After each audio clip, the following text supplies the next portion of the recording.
What's up, everybody? What's up? Welcome back to On the Warpath. It's your boy Sanchez 405. If you're new, make sure you click that subscribe button. Hit the bell so you get notifications anytime there's new content posted. And as always, like, comment, share this video out. Because you know what we do here. We talk Washington Commanders all the time. And I'm back. It's been 4 weeks. Been on the basketball duty and everything. And now getting our hands around the offseason. So we're going to come back in and talk about the offseason. But I've got one of my favorite people in the industry right now out there in the 757. He is the youngest in charge of the Morning Drive with Johnny D. You can catch him on Cova TV, Cova Sports TV here on YouTube. And locally, they are 1310 and 100.9 in the 757. I bring on Mr. Fanboy himself of the Commanders and the Virginia Cavaliers, Jack Lowe. Jack, what's up, brother? How you feeling? I'm doing great, Corey. How about you? Listen, it's kind of weird, man. I've never been brought on as a guest to a show, so this is pretty exciting. Normally I'm on the other side of the glass. Yeah. Hey, look, and you can kick your feet up and relax, and you're also gonna be grilled a little bit. But now I appreciate you doing it. We were gonna have Suave on as well, so he's tagged in the tweet as well, but he's got some stuff going on. Yeah, so hopefully he's okay. It sounds like he's all right. Maybe we'll see. He will. We will effort him as that's a buzzword. This is Johnny saying. Like yeah, we'll effort him. We'll effort him, and we'll be all right with that. But buddy, whole lot of things that went on since offseason, since the offseason started. We've lost some guys, we've gained some guys. So we'll start off in the offseason here with the big moves, the earth-shattering moves of Deebo Samuel coming to Washington and Laramie Tunstall. You're a young fan, so I know you haven't seen winning. I haven't seen winning, but to this degree, I've never seen winning like this.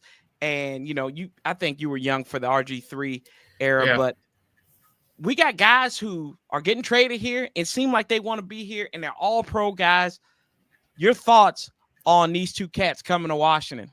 Oh, it's huge. It's so exciting because you've never seen a situation in Washington where players want to be there. It's a destination. You've got a new ownership group. You got a great coaching staff who established a phenomenal culture in the locker room. You have a earth-shattering quarterback that was drafted last year, and all of a sudden everybody's like, Washington's a destination. The stadium might be crap, but they're getting a new one here soon. That's the destination. And seeing a guy like Deebo Samuel, first of all, which and I hate all the hate that Washington fans are getting for it, that it's going to be a terrible move. Yes, he's got to stay healthy, but if he stays healthy, that's got to be one of the best non-quarterbacks that you can acquire on the offensive side of the football. He's so good. He's such a good hybrid. He can block for you. He can go catch passes. And most importantly, he can run the ball too. Just thinking about Cliff Kingsbury creativity last year.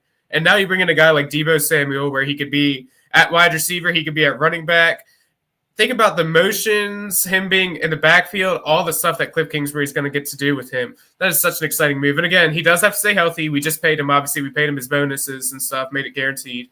He's got to stay healthy. If he stays healthy, that's going to be such a great move. I mean, we gave up, a fourth? That's nothing. Yep. That's nothing for Deebo Samuel. You'd be stupid not to do that, I think. So that was awesome. Great job by Washington there. And Laramie Tunstall also is just such a great move because one of our biggest issues coming into the offseason, offensive line, right? We got to protect Jaden Daniels.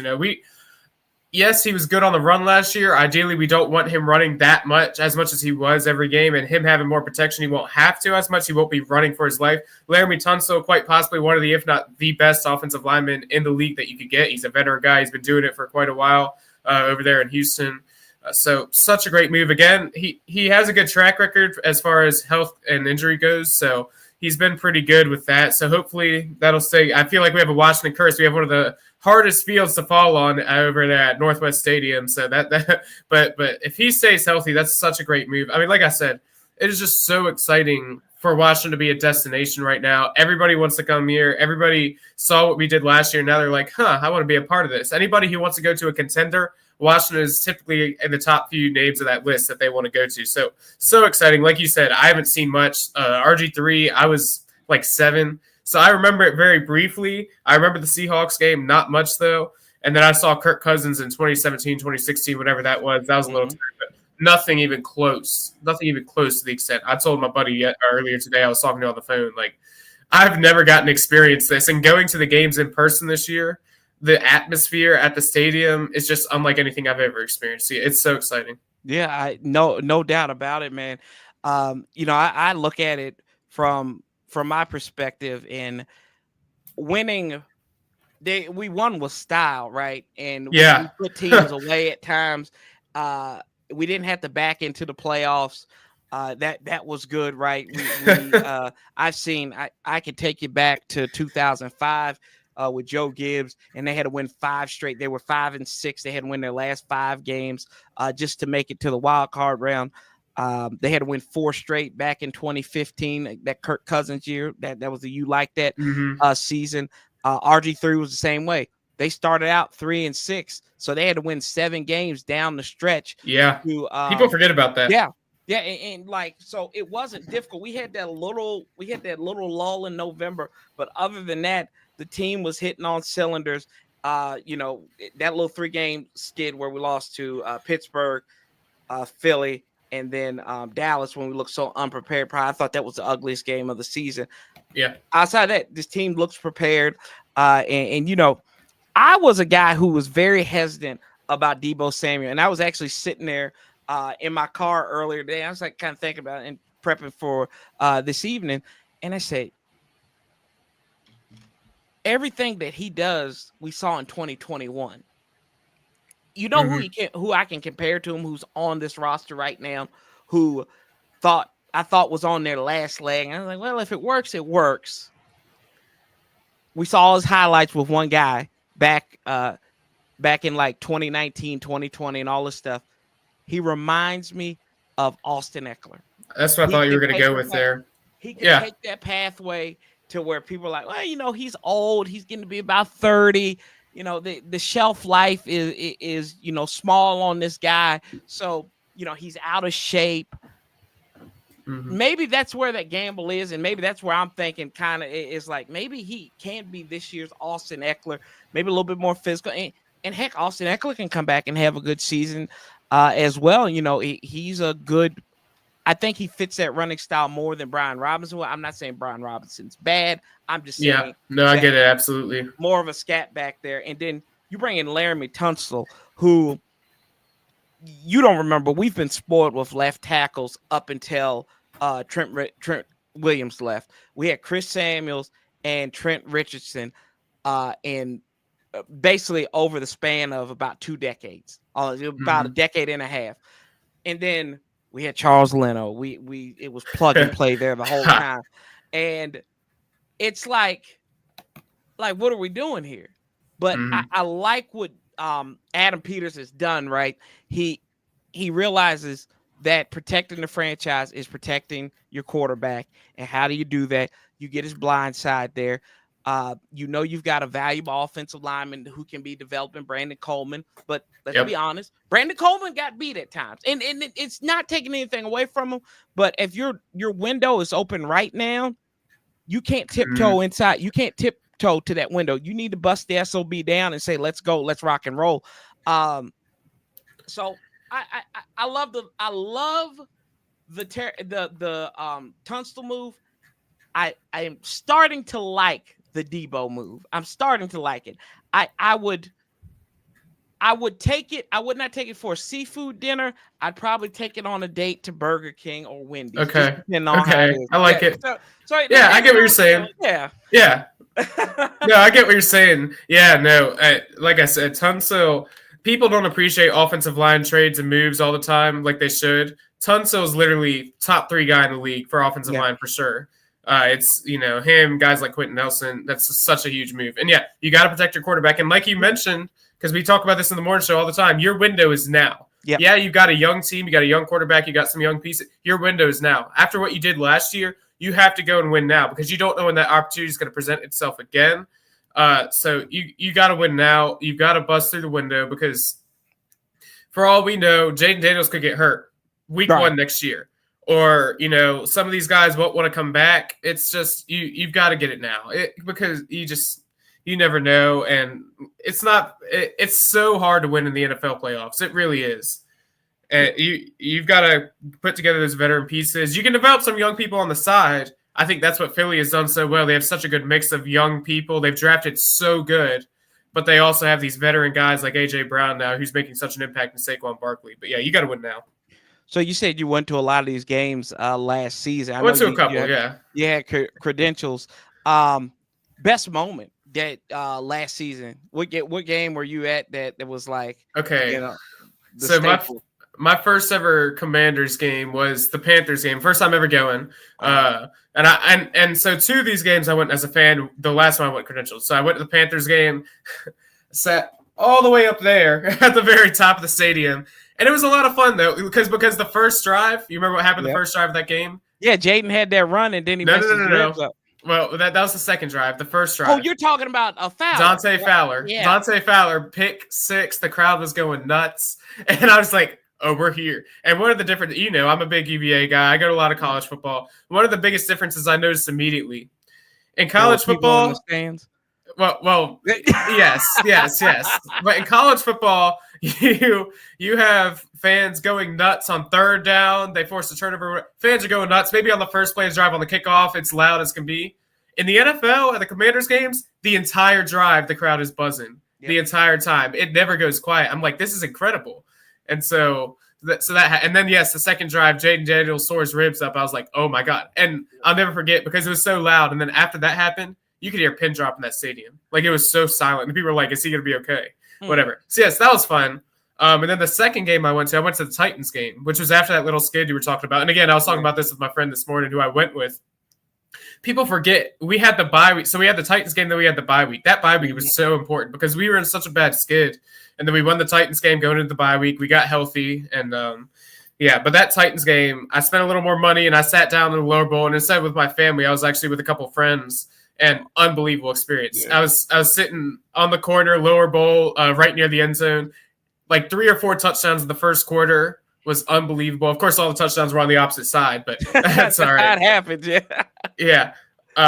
That game was just so much fun because, again, the atmosphere was just unbelievable. Like, you're in it. Like, everybody around you is standing shoulder to shoulder. Like, you could see the Washington fans starting to come together again. The fan base that's been lost for so long since, like, the 90s, and it's just unbelievable. And then the third game is the one I went to credential, the Falcons game, Sunday Night Football, which was unbelievable. Let me tell you. The only problem is when you're in the press box, it's on the inside, so, like, the noise isn't as loud because you're sitting in front of a window.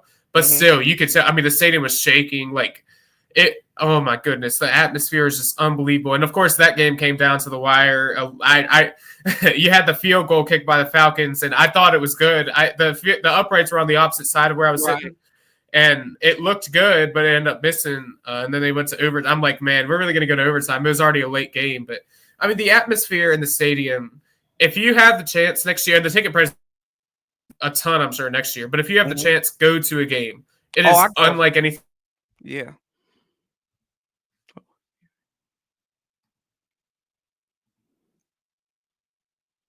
Say I go to UVA games, I go to other college games, but it's nothing like when I went to the Commanders game. Most of the games were sold out last year.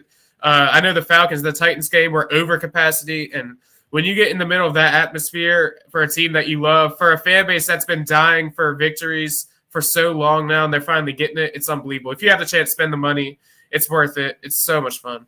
Oh, yeah. I was a season ticket holder for 3 years. Yeah, 3. I did it for 3 years, and my thing was I go to the first home game of the season. So, yeah, I was in the Kick Fest against the Giants this year, and then last year it was Sam Howell's debut, and then the first game as a Commanders at home with Carson Wentz and Jahan Dotson's career game.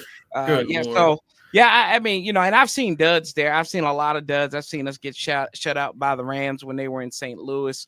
But no, when we are popping, it's a hot place to be at. It's a beautiful place to be at. And I tell people on here all the time, I say, you know, because I live stream during the games, and I say, guys, whatever you complain about, whatever doesn't matter. I said, all that matters is right now. I said, you have to eat what's in front of you. I said, this team has to eat what's in front of them right now. We can't worry about, like, when we were going on this, the playoffs, we might not make the play. I said, I don't care about the playoffs right now. And I said, it's not because I don't believe this team can't go. It's the fact that we are thinking we're guaranteed to win games, that we have earned something. Yeah, and we haven't earned before the season. We didn't think we had a prayer to beat even the Cowboys. Even the Cowboys. Right. Yeah. Even the Giants, really, to argue. Yeah, to an extent. Remember, I don't know how long you'd listened to the show for, but our show, it was like our third week of the show, and it was the Giants week. We had just lost to the Buccaneers week 1. Mm-hmm. And, you know, Johnny, Mr. Negative over there, you know, I don't – yeah, the little – I love Johnny to death, by the way. But, you know, he was like, there's no way you guys are winning this game. And, you know, a piece of it is trolling. But at the same time, he was being serious. And me and Suave were just sitting here like, have we really come to this? We can't even beat the Giants? So but we can't believe it. And we barely beat the Giants. People forget. We almost lost to the Giants that week 2 game. Yeah. But then we got rolling, and we got a little spoiled. We got a little ahead of ourselves for sure, especially that Cowboys game, because going into that, we were like, no chance we're losing, right? And God, that might have been one of the most frustrating losses of the entire season. I mean, we had chance after chance after chance, and kick, miss. Like it was, man, that was awful. But and I like what you said too earlier, like, this team was so stressful yet so entertaining to watch when you're talking about, like, the amount of games we won at the very last second. Like, it was just crazy. Like, it got to the point late in the season after we did it like 3 times. I'm like, you know what? Until the clock hits 0, I'm going to believe in every game because of the amount of miracles that happened this season. I hope we enjoyed it, because even if we win a Super Bowl down the line, we'll never have a season like this again. A magical season where we win like 8 games in the last minute on the last possession. Oh yeah. I think I may know that. I'm just gonna go ahead. It's gonna be a leading question. I feel like y'all's fan vindication came in the divisional round, right? Like that when y'all had the guy from Detroit, the Lions guy, the Lions guy. You had him on there, and he was telling us how we were going to lose and how terrible we were. And then they got egg on their face. And I say this because I don't want to become that guy. Yeah, I want to be confident in my team. I do not want to become that guy. No, you're absolutely right. Because that was Joe Gibbs. Like, I sit and talk to Paul all the time. He's like, gritty guy. He was like all shucks behind her. And that's why I want to be like, you know what? You think you're going to beat us? No, we're going to punch you in the mouth. And that's what happened. It doesn't matter who lines up against you. But yeah, I mean, was that probably your fan moment, like your vindication moment? Was like, yeah, we have arrived. We're here, and we can mess up people's lives. I think it was, yeah, because, I mean, the Buccaneers game, people thought we had a good chance. And they thought if any team was going to win on the road, the Commanders were one of the hot topics. For the Lions game, nobody gave us a chance. Nobody. And obviously that Detroit guy who went viral, which his comments, it was entertaining. And I get it. He's trying to get clicks. And his comments went viral. And it frustrated me as a fan. I'm not going to lie. When I saw it for the first time, and I'm like, who's this guy? Like, off the street, he's saying this crazy stuff. And that's what, we had him on. And, I'm non-confrontational. I really didn't say much. I handled it. Suave handled it. Johnny handled it. And Johnny actually stood up at the end of it. He was like, I think you're going to be surprised. And yeah, but yes, when I saw that, I'm like, okay, I'm starting to wear this on my chest a little bit. Like, we're not going to get put away like you're saying we are. Yeah, you guys have been waiting for so long. So have we. Where have we been in the last couple decades? The laughingstocks of the NFL over the last 2 decades have been the Detroit Lions, the Washington Commanders, the Cleveland Browns, and maybe, I don't know, you could say some other teams. But the Panthers haven't been great other than their Super Bowl season. And now both of us are here, and you're saying you guys are the only ones who deserve it. You guys are the only ones who have a chance. Okay, well, let me show you. Show you a guy named Jay Daniels. Nice to meet you. The defense. You're talking about your offense going to score 40, 50 points. There's no way we can keep up. Well, let me tell you about a couple defenders who made a couple nice plays on your great quarterback, Jared Goff. And yes. So yeah, I'd say that's a good. I'd say that Lions game. That's when it's like all of a sudden like we're here. Like we've won a Right. couple games. Like we went into Philly confident. I wouldn't say as confident as the Lions coming into us, but we went into that Philly game like, hey, we have a chance. People aren't giving up. We have a chance. We just beat one of the best teams in the NFL. We could potentially go on the road and beat the Sequels team. Why not us, man? So it's never forget. You never forget this season. We talked about the good of the off season so far. What's something that's been like, oh shucks, like I don't want to say the word worst, but in your estimation, what do you think has been something that's like, dang, I can't believe this happened to us. This may hurt us going into 2025. Yeah, I think we talk about it a lot on the morning show is defense. We haven't upped the defense enough. We haven't, the secondary is still not looking amazing. I'd really like to get a linebacker in there. We upped the defensive line a little bit. We got the defensive tackle, which we'll see how that pans out. I know we talked about it a little bit. We're not the biggest fan of the contract we gave him. But we really just didn't get enough on the defensive side. That was our biggest concern. The offensive line was a big concern. We took care of that. That's good. The defense, however, the secondary was probably the biggest, if not the second biggest concern behind the offensive line. And we haven't really taken care of that, in my opinion. I know we picked up a couple guys, but it's nothing too crazy to the extent. What I'm really hoping Marshawn Lattimore is going to come out next season the way he should. And I'm really hoping that'll happen. He'll be fully healthy, I expect. But yeah, that's my biggest issue, man. We didn't upgrade the defense enough. Maybe we'll see something in the draft. Maybe we'll see a trade. I don't know. I know there was a lot of hope for Myles Garrett. Obviously, that's not happening anymore. But we got to find a way because I love Jaden Daniels to death, but he's not going to lead us to winning as many football games as he did last year. He's going to need some support, some foundation from that defense to help him out. Yeah, absolutely. Do a couple of shout outs here real quick. What's up, Uptown Dre? Marcus in the house. Hope mom's doing well, brother, after that surgery and everything. Hope she's doing all right. And then what's up, Nicole? How you feeling? I mean, to your point, yeah, I do feel that, I wish more could be done, but also I know that Adam and DQ, they have a vision, right? And yes, sometimes your vision. And Adam, we trust. Yeah, we have to, because he showed us that look what I can do with some chewed up bubble gum. Bobby Wagner. And some straws. Yeah, exactly. Bobby Wagner came in here. Luvu, Chin. Exactly. And Luvu was the home run hitter of last year in free agency. Like that hit. And, I said some people, I heard some people say, well, nobody really said anything about Luvu being. I'm like, no, they did. People like CBS was on him and said, hey, this guy might make his first Pro Bowl. And what happened? He got named to his first, like as a Pro Bowl alternate and everything. So maybe that's Kinlaw this year. Maybe that's Kinlaw. Maybe he proved it could be. I hope so. He's a local guy. I know the numbers. I don't think he's going to play up to his number, right? But I think you're still going to get yeoman's work out of him.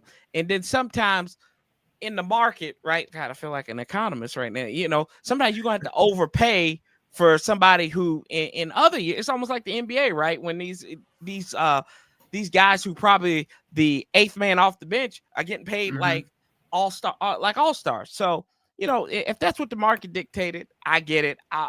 I can live with it. But we'll see. We'll see how he can play. I am with you. I would like to see some more about with the linebacker spot. Because I don't know about Jordan McGee. They have a lot of potential and hope for him. I don't know. I know we have Wagner and Luvu back. That's great. We need a third guy. And let's be honest, I love Wagner to death. He'll be good again. I do believe he'll be good again next year. But he's old, man. He's not gonna be able to play every down. He's not gonna be able to play every drive. He needs somebody behind him to be able to relieve him for some plays. Because I love him to death, but you gotta understand when you get to that age, man, these guys can't go out there and play every snap of the game. It's just not. It can't happen. 99% of the snaps last year for Bobby Wagner, and I don't think he took a snap off from week 8 to the championship game. That's incredible. On defense, and that is incredible. That is insane. Yeah. And I think he only missed what does that average out to about maybe 3 or 4 snaps he missed all season. So that is incredible. That's incredible. My thing is, and y'all have said it before, to me, it's all about beating the Philadelphia Eagles because I believe in the trickle down method. If you beat the bully, everybody else will fall in line. So because they run everything, and you got Philly fans in your family. They are the class. They are the class. I hate to say this. It makes me sick to my stomach to say this. They're the class of the NFL right now. They're the Super Bowl champions. No, they are. They're doing everything right. Even when Howie Roseman makes no sense, he seems to get it right. Yeah. And I mean, in a way, we got people kind of worried about Adam Peters during the draft because we let them trade with us to get Cooper DeJean. And so that, I mean, you got to be designed to beat them. And that's going to be starting to set the edges, right? And we got to find it in the draft or make a trade or something for the Eagles are so frustrating because, yes, you're right. They are the standard of the NFL right now. You have the Chiefs, but even the Chiefs, their roster building is not even close to the level of the extent of the Eagles. And it's funny what you say about Howie Roseman because I feel like I've never seen a guy who every year goes through so much criticism. I don't think there's a guy that gets criticized more in the NFL, yet he gets it right every year. He gets it right. I mean, I remember the Carson Wentz trade and like all this stuff that happens. Yeah. And he's just like everybody in Philly wants him gone. They hate him. Then all of a sudden it turns out for him. It makes no sense. But yeah, I'm so jealous of the Eagles because their drafts, I think this is the biggest thing, and it's not close for me, that separates the Eagles from the Commanders. The drafting over the last 5 or so years. Because we saw Ron Rivera. And we see how none of them are left. There's no first-round picks that are left. Ron Rivera's drafting was so bad. There will never be, I think, anybody who drafts as bad as him. And I get it. You don't hit on every pick. That's fine. Hit on just 20% at this point. Anything. Can we just hit on a couple picks? And Howie Roseman, the Eagles, they've been hitting. Cooper DeJean, all these people, they've hit on so many picks. Jalen Hurts, a lot of people hated on that, and that ended up working out like a beauty. Right. And then he finds a way to bring in these veteran guys to compliment him, like A.J. Brown a couple years ago. Phenomenal move. They brought in Devontae Smith in the draft. Phenomenal draft pick. Saquon Barkley. We saw how that turned out for them. I cannot stand the Eagles, but my goodness, are they doing it right. They are clearly probably the smartest team in the NFL. And I'm sure Howie Roseman and Nick Sirianni are on the same page at all times. They both know what they want. Howie Roseman knows what Sirianni wants to run his offense and defense with. And, they're so good in the offseason. Howie Roseman, probably one of the, if not the best general manager in the NFL, even though he gets criticized so much. Yeah, absolutely. I don't understand it, but, no offense, but most Philly fans are knuckleheads and idiots, and they they have no common sense. Yeah. So you're right. I said most. So I said most. And say no, you're right. You're right. Like I agree 110%. Let's take a look at. So let's look ahead at 2025, right? Let's talk about Jayden Daniels. Of course, he's going into a sophomore season. He had a dynamic rookie season. He was on the doorstep of possibly having the best rookie season, quote unquote, by many people. Shout out to Paulie in there looking for Suave. Hello, Paulie. How are you, sir? But when we look at that, right? I'm sitting here and I'm like, yeah, this has probably been that good of a season for Jayden Daniels. I continue to say, what's next? What's attainable? I was reading an article, grazed through it, and they're talking about, is the sophomore slump there? And we saw with C.J. Stroud. It's scary. Quote, unquote, C.J. Stroud had a sophomore slump. They made it to the second round of the playoffs again. So what's going to be defining? I'm asking JLowe this. To you, what defines a sophomore slump by Jayden Daniels? And if he goes through that sophomore slump, do you think this team is equipped to kind of help him out and get back into the playoff, maybe even win the NFC East? Yeah, I don't know. It's scary. I'll tell you that because C.J. Stroud didn't look himself, and and Jayden Daniels fits the mold to exactly repeat what C.J. Stroud does. I think the definition of a sophomore slump is kind of what he did, where we could make the playoffs, all right, but if you see, and here's the thing, his numbers will dip. I don't care what you say. His numbers this year aren't going to be repeated because now we've got a little more support. He won't have to run for his life as much. His numbers will not be as boosted as this year, I don't think. But I think if he does, if we'll be seeing a dip in the stats. He'll throw a little more interceptions, maybe, and he'll take more sacks. But I don't know. I think he's going to be just fine. He's honestly better than C.J. Stroud, in my opinion, which is crazy I'm saying that. But no, it's not. If he does go through the sophomore slump, I think this team is, honestly. This offense is so good around him now. That's the thing. He didn't have much last year. He had nothing last year. He had McLaurin, he had Zacchaeus, Zach Ertz, a little bit of Eckler, a tiny bit of Robinson. That's it. No offensive line. Mm-hmm. He's got a little bit of a better offensive line now. He's looking at Deebo Samuel if he's healthy, and you're looking at all these other pieces now. And I think the way Cliff Kingsbury can get creative, I think he can find a way to make that productive. With that being said, the defense obviously is the scary point. I still think the defense will be good enough. I don't think they're great, but they'll be enough to be able to get us to win football games, whether that's, containing. I don't think we're one of the best defenses in the NFL by far as forcing turnovers will go, but we just got to contain. We got to stop the run, stop Saquon Barkley. Again, we're going to bring it all back to the Eagles. We're bringing it all back to the Eagles all the time because that's what it is. That's what the offseason is designed to do. You're trying to beat your division rivals who won it last year. He won it all. I would mention the UVA guy, Paulie. I noticed that too. I didn't. I always mention Zacchaeus. I do that. I always mention Zacchaeus. Even when I was in the press conference after the Falcons game, I found a way to slip Zacchaeus in there because that's the game. Zacchaeus was unbelievable in that game. I was just like, Jaden, talk about your relationship with Zacchaeus, man. It's been unbelievable. But yeah, no. But God, Jack, great day, bro. Look, hey, I like what you said there. I'm going to slightly disagree with you. I'm not going to I'm going to disagree with you. I think it takes less sacks. I think this defense needs to be middle of the road, like it was like towards in December. It needs to be middle of the road. Mm-hmm. It needs to win on third down. It needs to win the turnover battle. Yes. It doesn't matter wherever else you're at. If they do that, if you take away possessions, and that does start with slowing down the run, a la you Saquon Barkley's, right?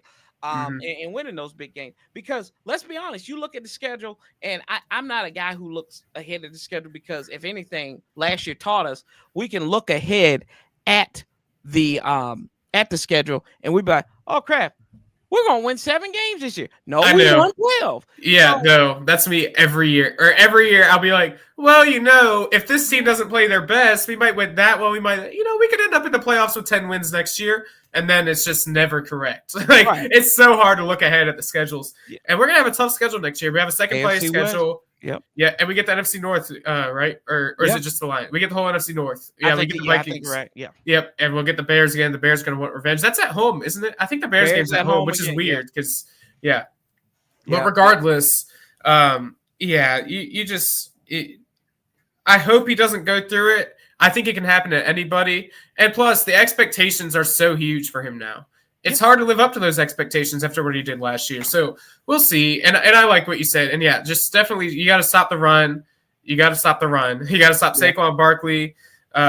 Tracy for the Giants. I don't know how good he'll be. I'm just mentioning division rivals because, we'll be playing him twice. Yeah. Which, by the way, I'll get into this later if you want to. I don't know if you saw Chris Russell's tweet today about the schedule coming up.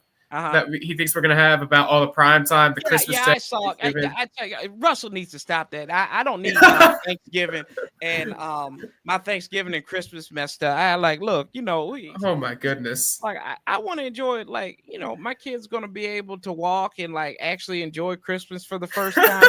So I want to enjoy that with him. You don't want to be stressing. He doesn't want to hear his dad cussing and saying all these bleeps. Just bleep this, bleep that. That dude's mom is a this and that, and yep. Don't need to hear that, I mean, that's all he needs to hear is why is this guy playing like a ho. So but I when you jog my memory, I did see that. Yeah, Russell needs to stop with that. Yeah, no, it's crazy. It's crazy, and I'm like an old man when I say I'm like an old man with a lot of stuff I say.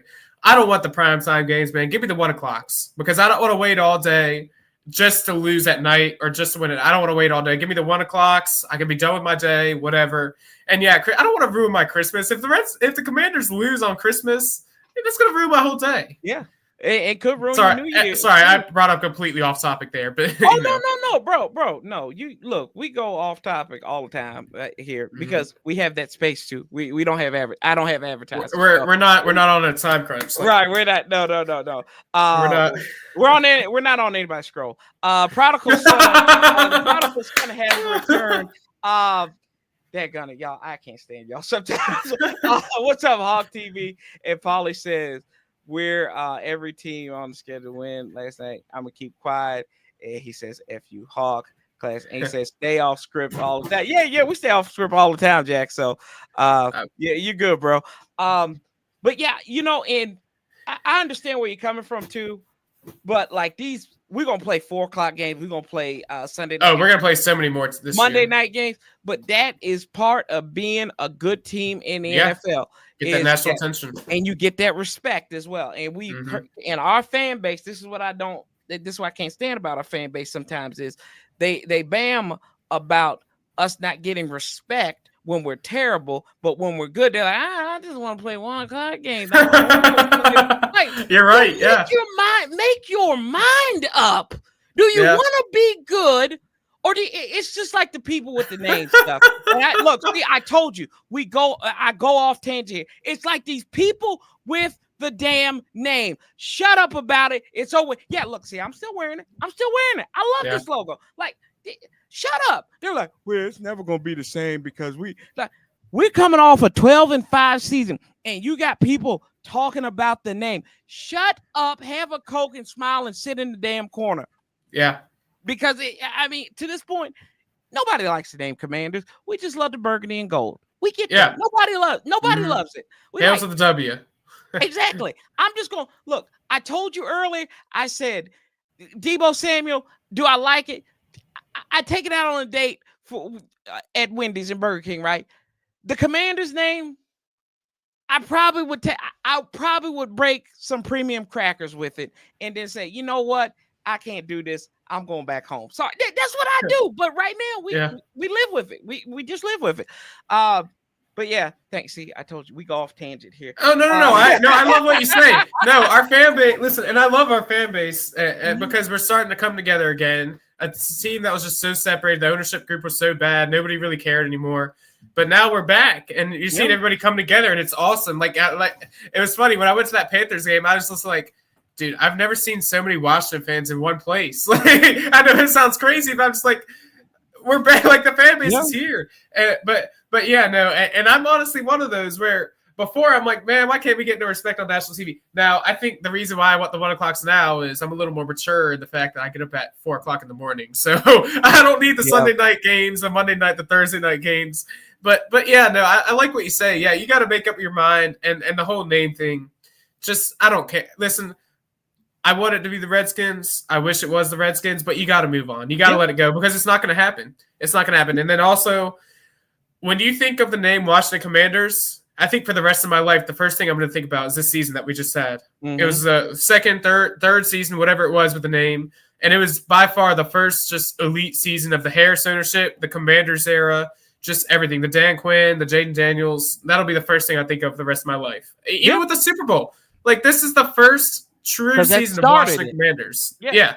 It started. It was that because this season was either way how we were going to look at it. This season was going to be a catalyst season, whether it was going to be a catalyst into a deep dark depression, or we were going to be on the up and up, on the uptick.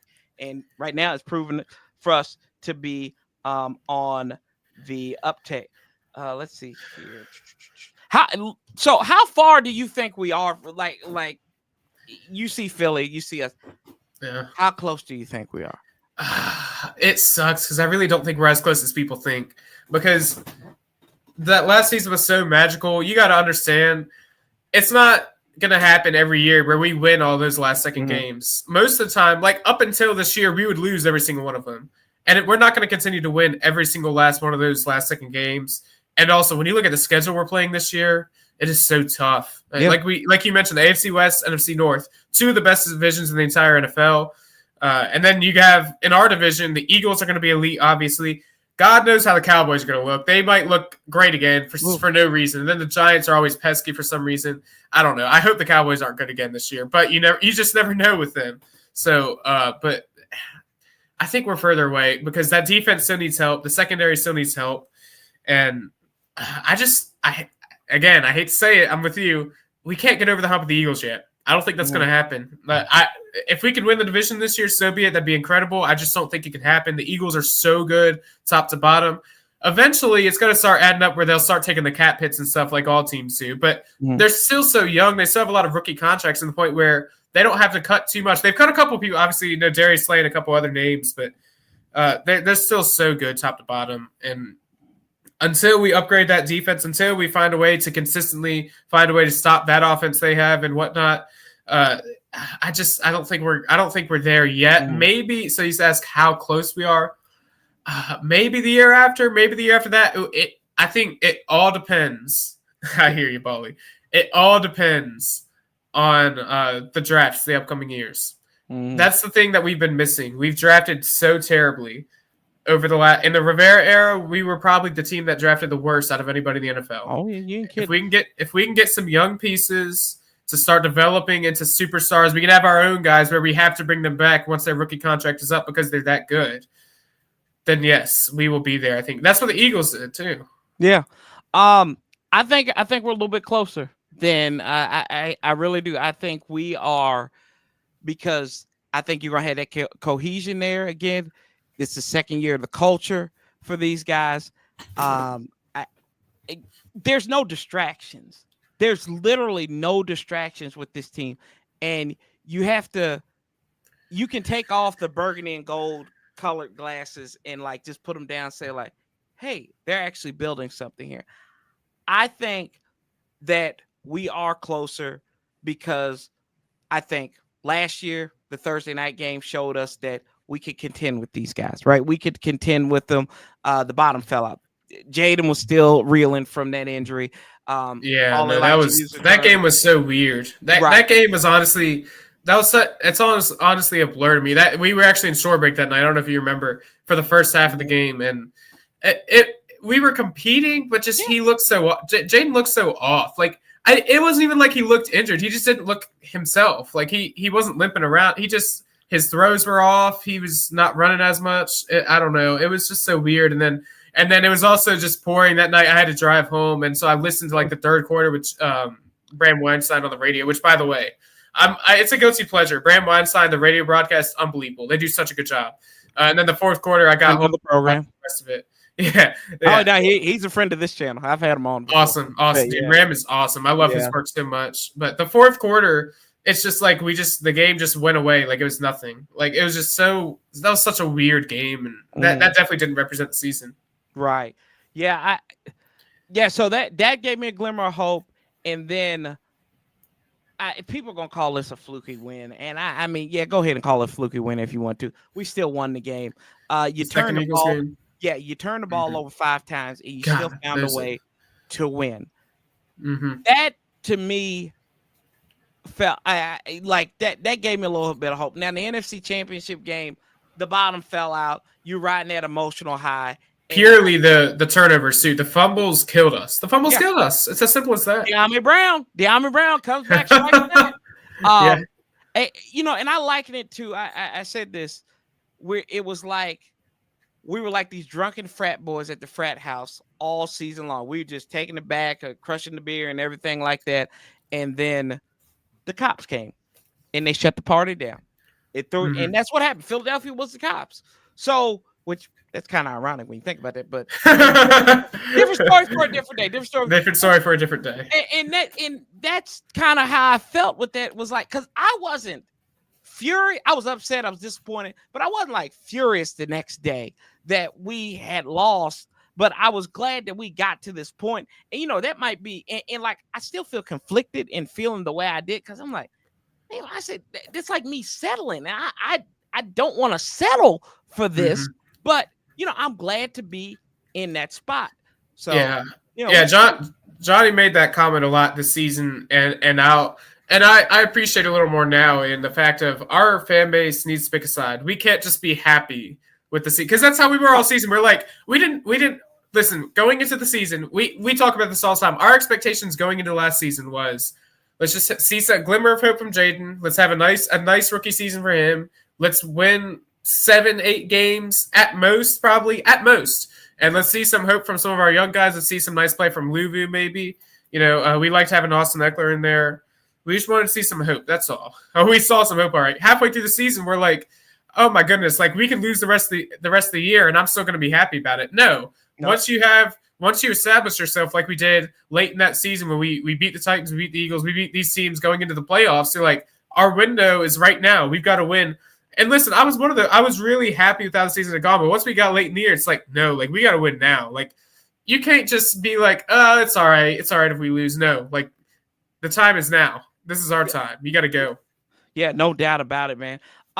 You kind of mentioned it too, like, and we'll talk. We'll circle back around and talk about the draft and who you would like to see at 29. But let's go around the NFC East because there was some big news that came out today. Joe Milton, and I thought it was hilarious. Y'all were talking about this either was it yesterday or today, and they were like New England wanted a 3rd round pick for him. They've turned and flipped Joe Milton for a 5th round and a 7th round pick when they drafted him in the 6th round. Send him to Dallas so he can be the future heir apparent to one Rain Dakota Prescott. Does it move the needle for him? Do you see this moving the needle for him? Is this something that's like, to me, I feel like I get Joe Milton. And Joe Milton was at he wasn't at UVA. Where was he at? Where's Joe Milton at before Tennessee? Michigan. He was at Michigan. That's right. He was at Michigan. So he's played at big time programs and everything. But does he get on the field this year? Do you think he's going to get on the field this year? And if Dak gets hurt, sure. Yeah. If not, no. That ain't the question. Do you think? Yeah. Look, do not make me go Johnny D on you and be like, JLowe, answer the question. Yeah, no. The Cowboys are so stingy. And I think Dak is not a good quarterback. But I get where they're coming from in a sense of they paid him all this money last year. If they're going to pay him all that money, they've got to play him. I get that. With that being said, Hank says it all the time. Dak is not a good quarterback. He's not. He had a couple of good seasons, but right now he is not a good quarterback. He's had some good pieces around him for quite a long time, and they can't get it done. They've gotten it done in the regular season. Last year they didn't, but they've gotten it done in the regular season. Can't get it done in the playoffs. Yeah. I've said, in my opinion, they've had good enough pieces around him for him to get it done every single year. I don't think Dak is the answer. With that being said, Joe Milton ain't going to do much for him either. I don't think he'll see. If he does see the field, he could compete with Dak, I think, but I don't think he will see the field because the Cowboys are just stingy. Jerry Jones and that entire front office is stingy. They want Dak to play. They don't care what the situation is. Dak will play. They're not going to take him out. I saw the rumblings about him in trade talks with the Browns, but I don't know how true that was, but I think it would have been such a great move for the Cowboys just to ditch him. If I'm the Cowboys, I know you have to eat a huge dead cap penalty. I'd still trade him. I would restart, find yourself a new quarterback, just start from plan A or from square A because he's not the guy. And for all I know, he's going to shut us all up and win it all next year. but I don't think Joe Milton's going to see the field, honestly. Why? Watch your mouth now. Watch your mouth. We don't cuss on. We don't cuss on here. This famous program. Family friendly.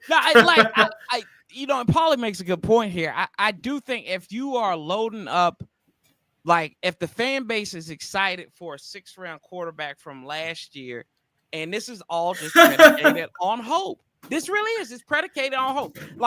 And as good as a quarterback draft was last year, Joe Milton was drafted in the 6th round, guys. Yeah. If you are predicating your hope and your excitement on the backup quarterback, you got more problems than that. You got more problems. Yeah. No, you're right.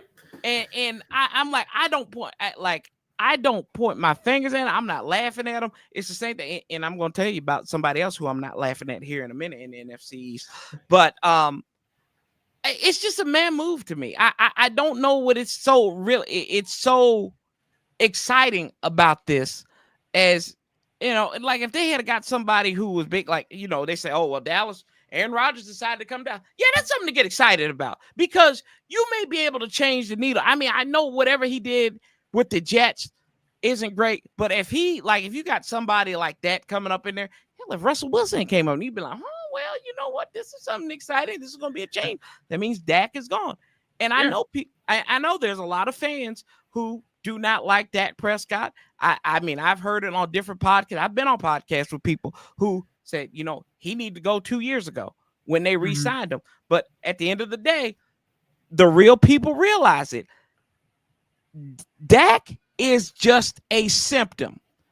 The real cancer is Jerry Jones. Yes. Because he's the one who signed Dak Prescott to that contract extension. He is the same one who kept an undrafted quarterback in Tony Romo, continued to do that. And we can debate the semantics of, he didn't have a good defense or whatever. And, the quarterback has that. But at the end of the day, Jerry likes to sit on his hands and thinks he's outsmarted everybody in the room. He thinks he is the Bloomingdale's department store with a Dollar General result. Like, that's exactly what Jerry Jones does, man. And I'm just like, it drives me crazy. Yeah, I love what you said because, yes, not enough people understand Jerry is the problem. Dak is a problem. I will continue to believe Dak is a problem, but Jerry Jones is a bigger problem. That was a great comparison you made because, yes, while he has put a good surrounding team around Dak Prescott, again, why do you sign Dak to that big contract you did last year? Before the season even started. You were giving him the bag. He didn't even play the full year. He barely even played half the season. And we talked about this morning or yesterday, how he thinks he's outsmarting everybody. He's going to do it his way. He's not going to listen to anybody else. He's so stingy. He's got to find himself a general manager. He's got to sell the team, really. But that's not going to happen. No, he needs help. No, he needs help. It's called the Grim Reaper. Unfortunately. Oh, God. No, I'm not saying that as a joke. I'm saying, like, that's the only way Jerry Jones is going to relinquish the team. Yeah. Is him passing away. Like, they will not. It's like Al Day, and the Raiders still have not been able to bust a grape in Welch's backyard. But, like, if Jerry, because Jerry's not going to hand this. He's not going to give this up willingly. He'll be 100 years old. He's not giving it up. Right. I said that this morning, actually. I said that exact thing. I'm like, as long as Jerry Jones owns the team, the Cowboys will not win a Super Bowl. I'm a firm believer. As long as Jerry Jones owns the team, the Dallas Cowboys will not win a Super Bowl. They've had no playoff success. They haven't had anybody to move them the needle across the way. And, yes, he has been the issue. And he's making moves all the time that just has you scratch your head. The last 2 offseasons, what has he done? He traded for Joe Milton. This is what we're excited about. He got Joe Milton. What have they done? They do nothing. They signed Ezekiel Elliott back. Congratulations. What did he do last year? Not jack crap. They haven't done anything. They haven't done anything in the off seasons over the last couple of years. And then the previous seasons when they do stuff, it just never works out. And you have the Dak contract ended up being such a bust. And Jerry is so loyal to his guys. It's just, you got to move on. You got to evolve. I probably shouldn't say this. I probably shouldn't say this. I'm going to tie it into UVA, though. UVA basketball. What are they doing right now? They're evolving from their old ways, the pack line defense that has been outdated and the old way of recruiting without NIL. Now they're evolving using all this NIL transfer stuff. Jerry Jones, you have to evolve, and you got to now and get yourself a surrounding staff if you want to win football games. Dallas Cowboys will not ever win a Super Bowl with Jerry Jones as the owner again. Yeah. Charmander will never win you the Pokemon League, but Charizard will give you a good chance, and that's what happens. You got to evolve. And yes, Paulie, he does handcuff his coaches. Yeah, he absolutely does. And I mean, he's had some great coaches there. He's had Mike McCarthy, for instance. Mike McCarthy. Hey, I agree. Mike McCarthy should have been fired with the stuff he had around him. He never made anything. That's true, though. If it wasn't for Jerry Jones, Mike McCarthy would have been a better coach. It's no question to me. No question. Bill Parcells back in the day, you don't remember Bill Parcells, but Bill Parcells was there for several years with him. So, I mean, yeah, it is what it is, man. Yeah. Let's go quick, and I'll go rapid fire here with this one. The Giants. Don't sleep on the Giants. Don't laugh at the Giants. This morning. I know that they have a carousel of lunatics at quarterback. with Jameis. The three Like, it's gonna be fun. Yeah.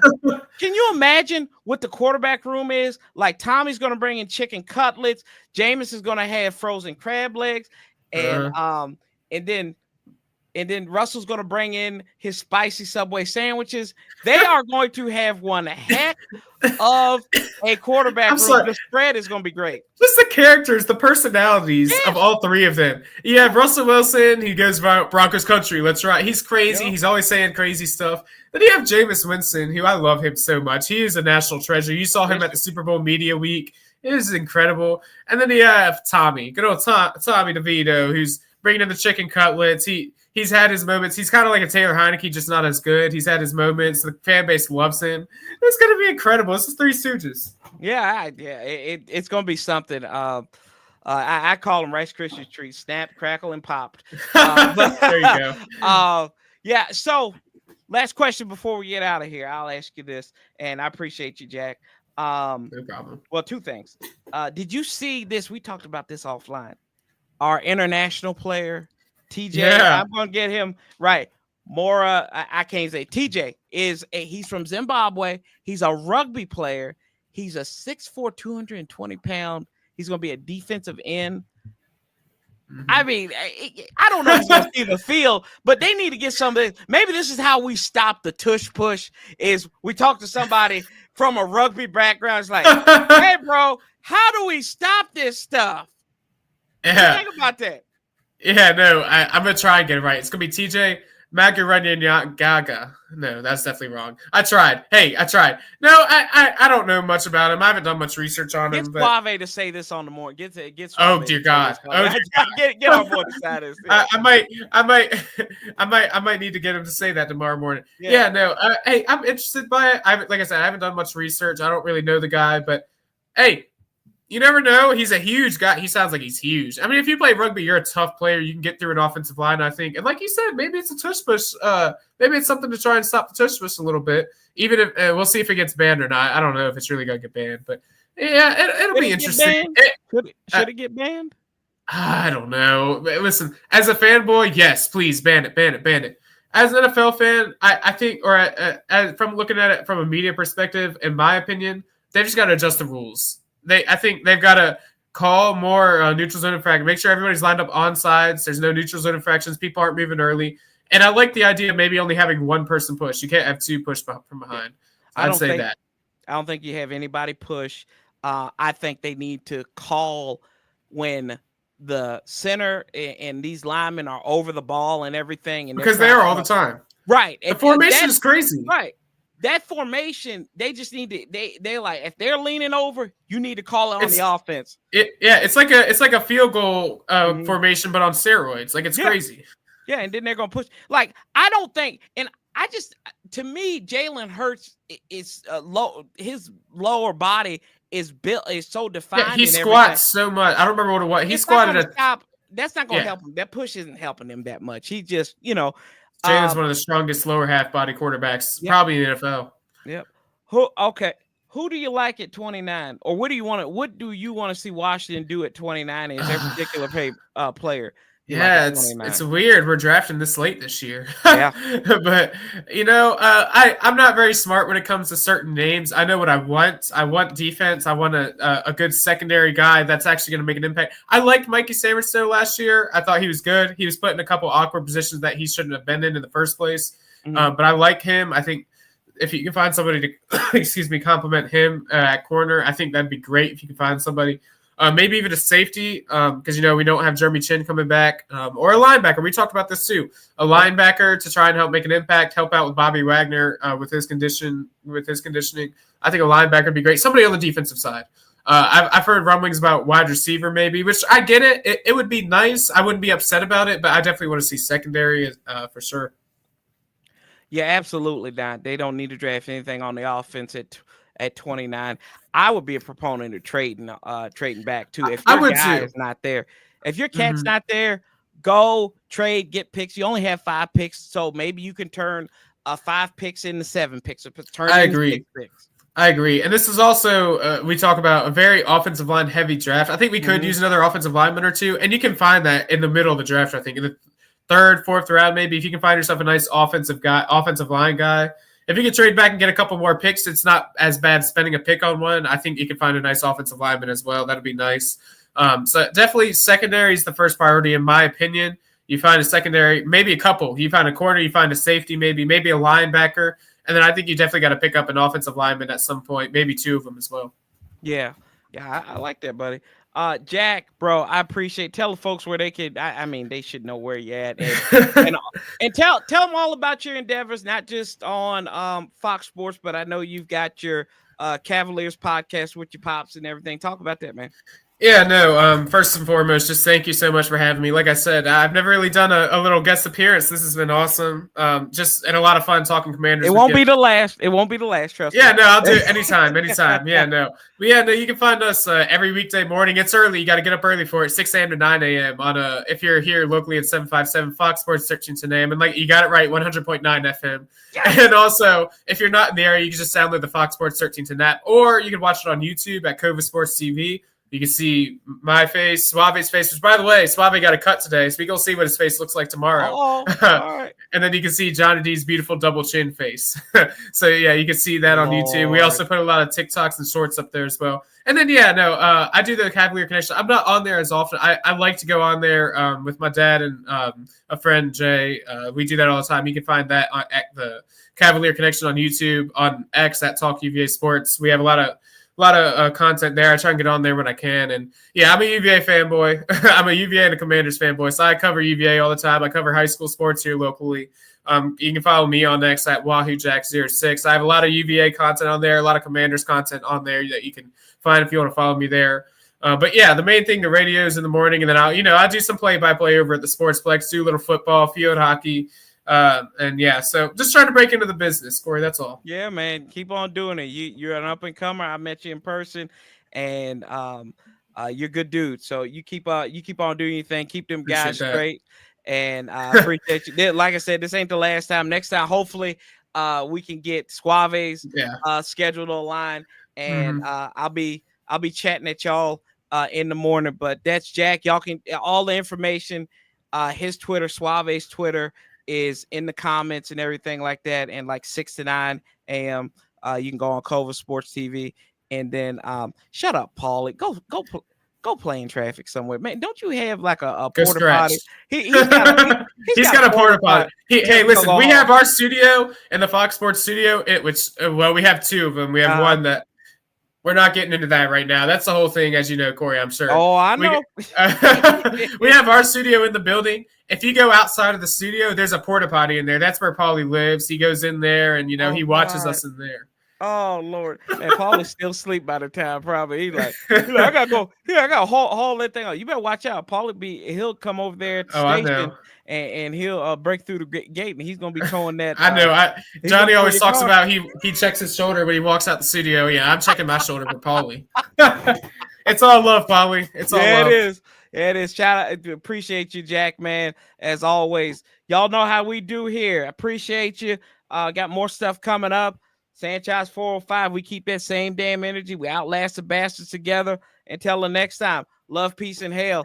And as I always say, somebody get my damn theme music because we out of here, I think. Yeah.